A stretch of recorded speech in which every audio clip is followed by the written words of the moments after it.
17th question. The sum of first n terms of an AP is 3n square plus 5n. The series is, actually ये question में series नहीं कहना चाहिए, उन्होंने sequence कहना चाहिए, क्योंकि सीरीज क्या होती है, sum of terms of a sequence. जब उसको हम पूरा सम में लिखते हैं तब उसे सीरीज कहते हैं ना। तो आई थिंक क्वेश्चन में उन्होंने सीक्वेंस पूछना चाहिए था। तो ओके, तो sum of n terms of an AP is 3n square plus 5n। मतलब क्या दिया हुआ है, एस एन की वैल्यू दी हुई है 3n स्क्वायर प्लस 5n। ये एस एन का वैल्यू है और हमको सीक्वेंस पूछी है। तो सीक्वेंस पता करने के लिए हमें दो चीज़ें चाहिए, एक तो फर्स्ट टर्म चाहिए और दूसरा कॉमन डिफरेंस। तो इसको ऑब्जर्व करोगे तो ये A N square plus B N के फॉर्म में दिया हुआ है एस एन। तो ये ऑलरेडी फॉर्मूला बताया हुआ है। यहाँ पे जो फर्स्ट टर्म है वो कैसे मिलता है, ए प्लस बी करके, और जो कॉमन डिफरेंस है वो 2 टाइम्स ए करके मिलता है। तो फर्स्ट टर्म निकालने के लिए हम लोग 3 + 5 को ऐड कर लेंगे, और कॉमन डिफरेंस निकालने के लिए 2 × ए, ए मतलब यहाँ पे एन स्क्वायर का coefficient, that is then 2 × 3 is 6। तो फर्स्ट टर्म 8 मिल गया, सेकंड कॉमन डिफरेंस 6 मिल गया। तो सीक्वेंस कैसे बनती है, A plus D, then A plus 2d। Basically first term लेना होता है और उसमें कॉमन डिफरेंस ऐड करते जाएंगे। तो फर्स्ट टर्म 8 है। अब 8 में हम अगर कॉमन डिफरेंस 6 को ऐड करते हैं तो हमें मिलेगा 14। अब 14 में वापस 6 ऐड करोगे तो 20, 20 में 6 ऐड करोगे तो 26। तो correct answer is option A. Okay, now question number 18 देखो। The number of numbers between 74 and 25,556 which are divisible by 5। यानी 74 और 25,556 के बीच में ऐसे कितने नंबर्स हैं जो 5 से डिवाइड हो सकते हैं। करेक्ट। तो पहला नंबर इनके बीच में जो 5 से डिवाइड हो सकता है वो 75 है, और लास्ट नंबर है 25,555। ऑब्वियसली ये पहला नंबर रहेगा जो 5 से डिवाइड होता है, और ये लास्ट नंबर रहेगा। और हमें पूछा क्या है कि इन दोनों के बीच में कितने ऐसे नंबर्स रहेंगे जो किससे डिवाइड हो सकते हैं, 5 से। ओके, तो अब इसको फाइंड करने के लिए हम क्या कर सकते हैं, देखो ये जो क्वेश्चन है बेसिकली इस टाइप का क्वेश्चन हुआ ना। सपोज अगर एक सीक्वेंस बनी, जैसे कि फर्स्ट टर्म क्या है जिसका 75, इसके बाद नेक्स्ट नंबर कौन सा रहेगा जो 5 से डिवाइड हो सकता है, दैट इज 80, उसके बाद 85। अगर ये सीक्वेंस इस टाइप है, जो लास्ट टर्म उसका क्या होना चाहिए, 25,555। अगर ये उसका लास्ट टर्म है और ये फर्स्ट टर्म है, तो इस टाइप की सीक्वेंस हम बना सकते हैं। तो हमारा क्वेश्चन क्या होगा कि ये सीक्वेंस में टोटल कितने टर्म्स हैं। तो ये जो सीक्वेंस है किस टाइप की रहेगी, इसका फर्स्ट टर्म रहेगा 75, कॉमन डिफरेंस रहेगा 5।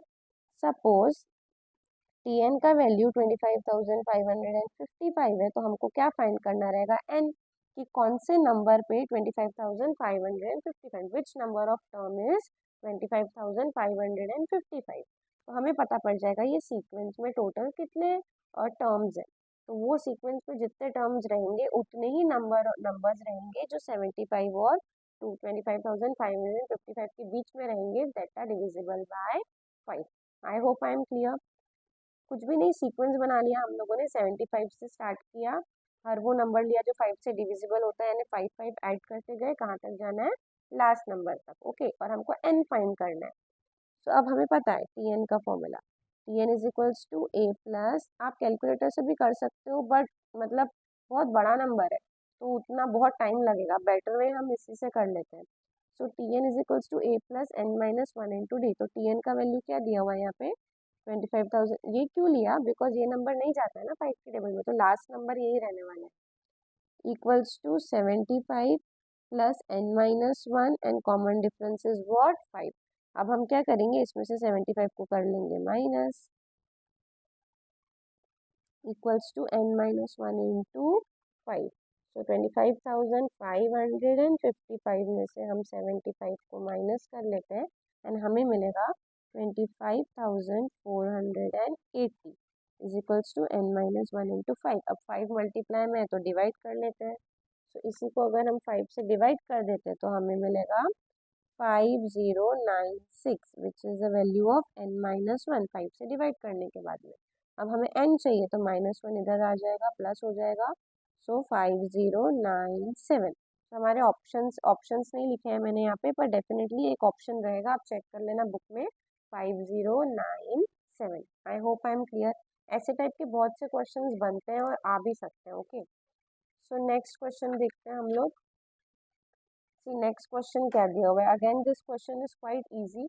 The pth term of an AP, अभी तक nth टर्म दे रहे थे, उसकी जगह p ले लो, s ले लो, डजेंट मैटर।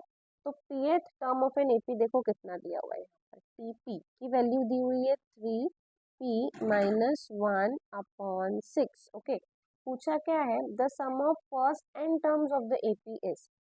ठीक है, यही जो सीक्वेंस है जिसके लिए टीपी दिया हुआ है, हमको एस एन का वैल्यू निकालना है। हमें क्या करना है, एस एन का वैल्यू निकालना है। अगेन एस एन के वैल्यू के लिए हमें दो फॉर्मूला पता है। एक फॉर्मूला है n/2 t1 plus T N, जिसमें फर्स्ट और लास्ट टर्म चाहिए होती है, और दूसरा a plus n/2 2a plus n minus 1 into D, तो उसमें a और d चाहिए होता है।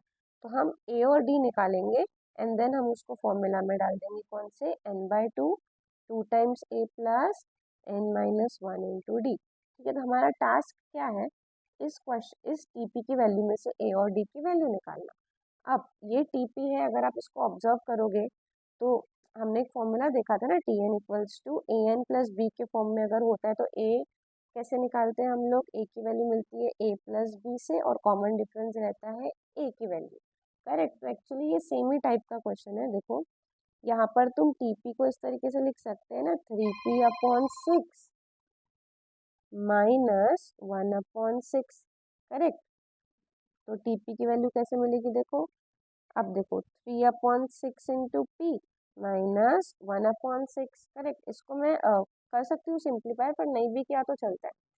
तो यहाँ पर अगर ऑब्जर्व किया हम लोगों ने, तो this is coefficient of P जिसको हम ए कहते हैं, दिस इज कांस्टेंट जिसको हम बी कहते हैं। सो ऐसे टाइप में हमें पता है कि फर्स्ट टर्म कैसे मिलता है, हमको p का कोइफिशिएंट ही फर्स्ट टर्म मिलेगा, और common sorry not first term हमको a प्लस बी करके मिलता है। तो फर्स्ट टर्म कैसे मिलेगा, 3/6 प्लस माइनस ऑफ 1/6 लेके, तो फर्स्ट टर्म हमको मिलेगा 3/6 माइनस 1/6 विच इज 2/6। करेक्ट, तो a का वैल्यू मिल गया। अब कॉमन डिफरेंस कैसे मिलता है हमको, a लेकर, a मतलब p का coefficient which is 3/6। So common difference 3/6 होगा एंड फर्स्ट टर्म 2/6। तुम इसको कैंसिल आउट कर सकते हो, बट फिर से एलसीएम लेना पड़ेगा, तो ऐसे भी रखा तो चल जाएगा। नाउ हमको एस एन चाहिए था, अब हमारे पास ए की भी वैल्यू है, डी की भी वैल्यू है। करेक्ट, तो अब हम लोग एस एन का वैल्यू निकाल लेते हैं। So S N is what, n/2। Okay, 2 times A, अब ए का वैल्यू देखो क्या है हमारे पास, 2/6 प्लस n माइनस 1, डी का वैल्यू क्या है हमारे पास, 3/6। ओके, अब इसको सॉल्व कर लेते हैं।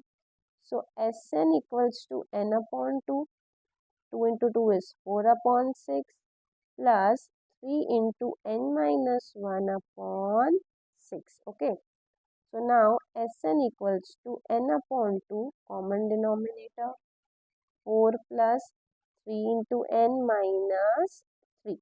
Now Sn equals to n, 6 into 2 is what, 12, 4 minus 3 is what, 1 plus 3n। अब देखो इससे मिलता जुलता कौन सा ऑप्शन है हमारा, ऑब्वियसली ये वाला ऑप्शन है। देखो n/12 3n प्लस 1, एक ही बात है ना। So S N is equals to n into 3n plus 1/12। So option B. कुछ भी नहीं, इजी क्वेश्चन था। इसको हम लोगों ने ए की वैल्यू 3/6 ले ली, बी की वैल्यू -1/6 ले ली, हमें फॉर्मूला पता था, हमें ए और डी मिल गया, इस फॉर्मूला में हमने ए और डी की वैल्यू पुट कर ली। Okay, next question, that is question number 24। Again this question is also easy. हमें 4 अरिथमेटिक मीन्स फाइंड करने हैं -2 और 23 के बीच में, और हमें ऑप्शंस दिए हुए हैं। सो हम ऑप्शन डिडक्शन मेथड से ही जाएंगे। मतलब सपोज अगर ए आंसर करेक्ट है, तो उस हिसाब से -2 3 13 8 18 ये करेक्ट होना चाहिए, एपी में होना चाहिए। और बेसिकली ये अगर अरिथमेटिक मीन्स है, तो देखो ये 3 नंबर्स अगर एपी में है तो ये मीन होगा। ये कैसे मिलेगा, इन दोनों को ऐड करो और 2 से डिवाइड करो, तब हमें 3 मिलना चाहिए, उसी को मीन कहते हैं ना हम लोग। तो देखो 13 प्लस ऑफ -2 डिवाइड बाय 2 करोगे तो 3 नहीं मिलेगा, because it would be what 11/2 which is wrong. तो फर्स्ट ऑप्शन तो हमारा ऐसे ही डिस्कार्ड हो गया। अब सेकेंड ऑप्शन देखते हैं हम लोग। समझो 2, 18, 3, 8 और 13। अब फिर से देखो 3 में से 2 माइनस करोगे तो -1 मिलेगा, -1/2, बट अगेन यहाँ पर 18 है तो सेकेंड ऑप्शन भी डिस्कार्ड हो गया। थर्ड 3, 8, 13 और 8। अब थर्ड ऑप्शन के लिए चेक करते हैं, तो ये किसके मीन होने चाहिए, -2 और 23 के। तो -2, 3, 8, 13 एंड 8। ओके, अब देखो इन दोनों को ऐड करते हैं तो 8 प्लस ऑफ -2 वुड बी 6, और 6 को 2 से डिवाइड करोगे तो 3। करेक्ट है हमारा आंसर। पता है ना मीन कैसे निकालते हैं, 8 plus of -2 divided by 2 which is 6/2 which is 3। तो इन दोनों के बीच में ये नंबर तो करेक्ट है, बट ऐसे ही हमको इसके लिए भी चेक करना पड़ेगा क्योंकि नन ऑफ दीज भी ऑप्शन में है, राइट। सो अगर 13 प्लस 3 करते हैं तो 16, और 16 को 2 से डिवाइड करते हैं तो 8। तो ये 8 भी इन दोनों का अरिथमेटिक मीन है, दैट इज करेक्ट। अब इन 13 के लिए चेक कर लेते हैं। अब 8 प्लस 8, वेट अ सेकेंड, हाँ करेक्ट। अब 13 के लिए भी हम चेक कर सकते हैं। यहाँ पे ना 18 चाहिए। Now 18 plus 8 which is what 26, 26 divided by 2 is what 13। तो वो भी करेक्ट है। तो ये सारे ऑप्शंस हमारे करेक्ट है। ओके, तो तुम ऑप्शन से चेक कर सकते हो इस क्वेश्चन को, इजी क्वेश्चन है। नेक्स्ट देखो, ये क्वेश्चन थोड़ा सा अच्छा खासा क्वेश्चन है। देखो, the first term of an AP is 14। क्या दिया हुआ है हमारे पास, एपी का जो फर्स्ट टर्म है वो दिया हुआ है 14। Sum of first 5 terms and first 10 terms of an AP are equal in magnitude, यानी नंबर तो इक्वल है बट अपोजिट इन साइंस, मतलब एक अगर माइनस है तो दूसरा पॉजिटिव है। Okay, the third term of the AP is, और हमें पूछा क्या है, थर्ड टर्म। यानी बेसिकली फर्स्ट टर्म दिया हुआ है और उन्होंने क्या कहा, S5 और S10 वैसे तो नंबर वाइज इक्वल है मैग्नीट्यूड में, बट साइंस अपोजिट है। मतलब ये दोनों इक्वल कब हो गए, जब एक जगह पे माइनस से मल्टीप्लाई कर लेते हैं हम। जैसे कि समझो 2 एंड -2, ये दोनों नंबर्स मैग्नीट्यूड में तो इक्वल है, साइंस में अपोजिट हो जाते हैं। तो या तो फिर तुम इसे माइनस से मल्टीप्लाई कर दो तो ये दोनों इक्वल हो जाएंगे, या इस नंबर को माइनस से मल्टीप्लाई करोगे तो माइनस माइनस प्लस हो जाएगा, तो ये दोनों इक्वल हो जाएंगे। तो सिमिलरली हम यहाँ पे ऐसा कर सकते हैं, S5 और S10 दोनों इक्वल है, पर किसी पे भी माइनस का साइन दे दोगे तो वो इक्वल होगा इन साइन ऑल्सो। तो दो चीजें दी हुई है हमें, क्या क्या दिया हुआ है देखो, हमें ए की वैल्यू दी हुई है 14, और दूसरी चीज दी है कि जो S5 है वो -S10 के इक्वल है। क्लियर है यहाँ तक, ये दो चीजें हमारे पास है। और हमें पूछा क्या है, third term of the AP पूछा है, यानी T3 पूछा है। हमें पता है ना Tn का फॉर्मूला क्या होता है, a plus n-1 into D. N तो यहाँ पे 3 है, तो T3 कैसे मिलता है, a plus 3-1 which is 2d। तो हमें a चाहिए और d चाहिए। तो जो गिवन इंफॉर्मेशन है उसमें a तो दिया हुआ है, तो हमें अब क्या फाइंड करना है, d। तो इस वाली कंडीशन को सॉल्व करके हम फाइंड करेंगे d का वैल्यू। ओके, क्या कंडीशन है देखो, S5 equals to -S10। Okay, अब हमें पता है Sn का formula n/2, 2 times a plus n-1 into D. Correct. Now S5 कैसे मिलेगा फिर, 5/2, 2 टाइम्स a की वैल्यू 14 प्लस n-1 यानी 5-1 विच इज 4। कॉमन डिफरेंस तो हमें फाइंड करना है, इक्वल्स टू माइनस, यहाँ पे n का वैल्यू क्या है 10/2, 2 टाइम्स a मतलब 2 इंटू 14 प्लस n-1 मतलब 9d। ओके, अब इसे सॉल्व करेंगे और d का वैल्यू फाइंड करेंगे। 2 2 का कैंसिल हो जाएगा, 5 1 जा 5 2 जा, so 14 into 2 is what 28 plus 4d equals to -2 in bracket 28 plus 9d। अब इसे सॉल्व करेंगे, 28 plus 4d equals to -56 plus 9d. Now 28 plus 56 equals to 9d. Sorry, plus minus will become minus. So minus 9d minus 4d. Okay. Now 28 plus 56, which is 84. So now 84 equals to minus 11d. Therefore d का value मिलेगा minus 84 upon 11. Correct. अब next क्या करना है हम लोगों को? देखो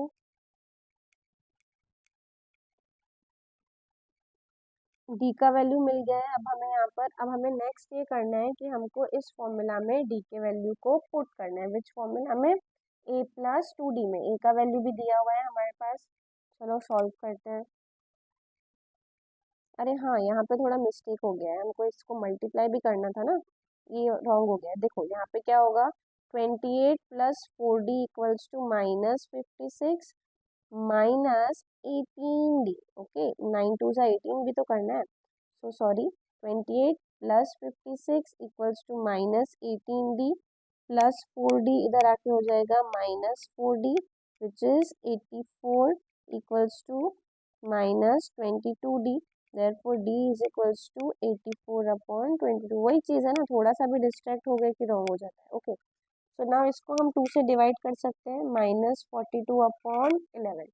सो डी का वैल्यू क्या मिला हमारे पास? Minus 42 upon 11. और ए का वैल्यू क्या दिया हुआ है? 14. अब इसमें पुट करेंगे ए प्लस 2d में. So T3 equals to A plus 2d. Okay, A का वैल्यू दिया हुआ है विच इज 14 और 2 कॉमन डिफरेंस कितना है? Minus 42 upon 11. अब इसे सॉल्व कर लेते हैं हम लोग. So now 14 plus minus 42 into 2 is what? Minus 84 divided by 11.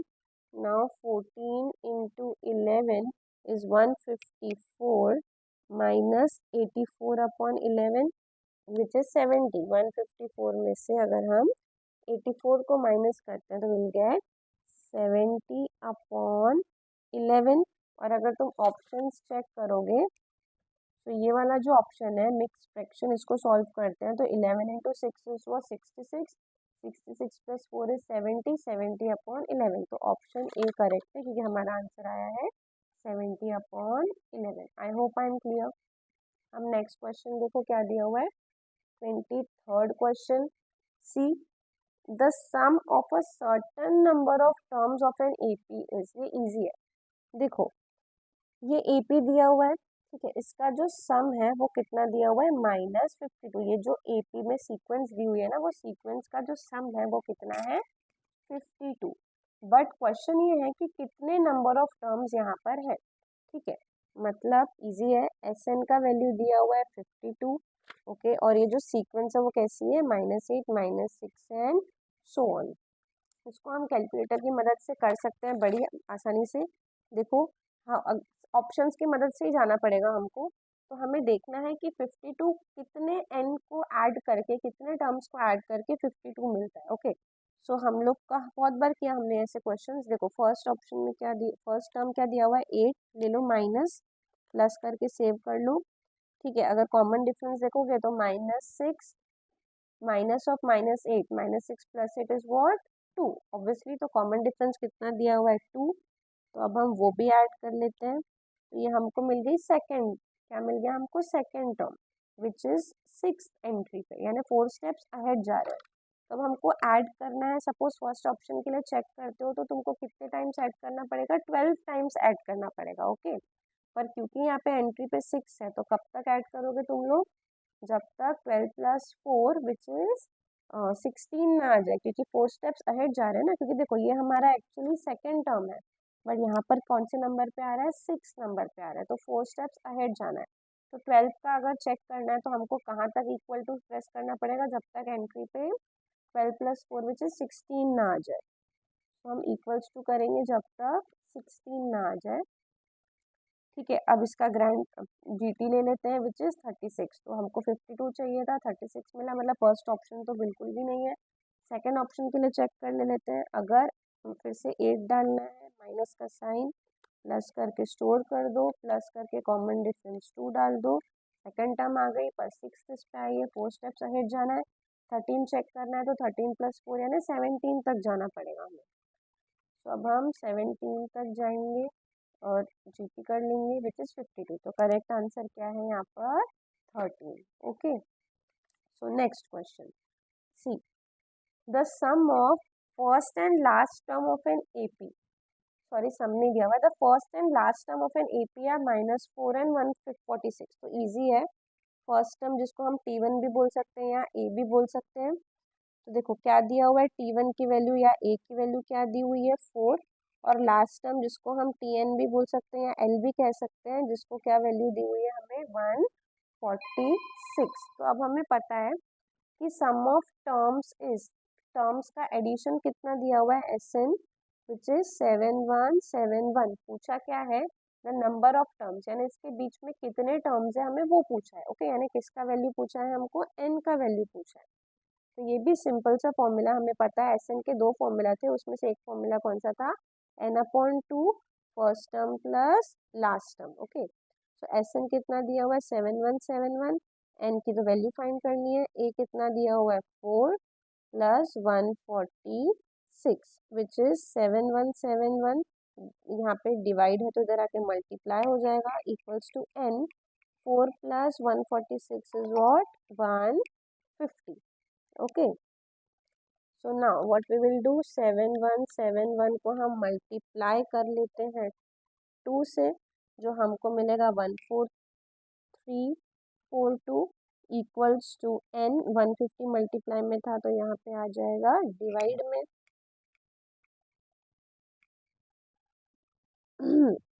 So 14342 divided by 150 is equal to what 95। कुछ यहाँ मिस्टेक कर दिया हम लोगों ने शायद से, SN का वैल्यू 717 दिया है। अच्छा ओके, फर्स्ट टर्म -4 दिया था, इधर माइनस था, सो यहाँ पर आएगा 142। क्या आएगा 142, तो कैसे डिवाइड करना पड़ेगा हमको 142 को, सो 14342 को अब हम डिवाइड करेंगे 142 से which is 101। So answer is 101। ये माइनस साइन है यहाँ पर, एक की वैल्यू 4 नहीं है विच इज -4, इसलिए यहाँ -4 आएगा, -4 प्लस 146 142 आएगा, ये मल्टीप्लाई में तो इसको डिवाइड कर लेंगे हम लोग, तो answer would be what 101। Okay, इसको डिवाइड करके n की वैल्यू मिलेगी 101। 24th question, then 25th question, ये भी काफ़ी इजी सा है। The sum of the series, एक सीरीज है, इसको आंसर जो है इसका अप टू 17 टर्म्स पूछा है, कितना है। तो ये भी कैलसी की मदद से पूछा है हमको, SN का वैल्यू पूछा है एक्चुअली, और यहाँ पे n की वैल्यू क्या दी हुई है 17, और फर्स्ट टर्म देखोगे तो 3.5 विच इज 3.5 मिक्स फ्रैक्शन है। अब कॉमन डिफरेंस अगर देखना है तो 7 में से 3.5 माइनस करोगे तो 3.5 मिलेगा, या 10.5 में से 7 माइनस करेंगे तो 3.5 मिलेगा, एंड सो ऑन। तो कॉमन डिफरेंस कितना है हमारे पास 3.5। तो हमको 17 टर्म्स तक ऐड करना है और देखना है आंसर क्या आएगा। तो फिर से वही SN में जैसा करते हैं हम लोग, देखो फर्स्ट टर्म क्या दी हुई है 3.5, तो सबसे पहले हम लेंगे 3.5 ऐड करके स्टोर कर लेंगे, फिर कॉमन डिफरेंस भी 3.5 है तो अब 3.5 को ऐड कर लेंगे। ये सेकंड टर्म है पर 6th एंट्री पे बता रहा है, तो हमको 17 टर्म्स तक ऐड करना है ना, तो 17 प्लस 4 इज वॉट 21, क्योंकि 4 टाइम्स एंट्री अहेड है, तो हमको कहाँ तक इक्वल टू प्रेस करना है, जब तक एंट्री पे 21 ना आ जाए। तो 21 तक कर लिया, ठीक है। अब हम इसे कर देंगे total which is 535.5 which is 535.5। तो करेक्ट आंसर इज C।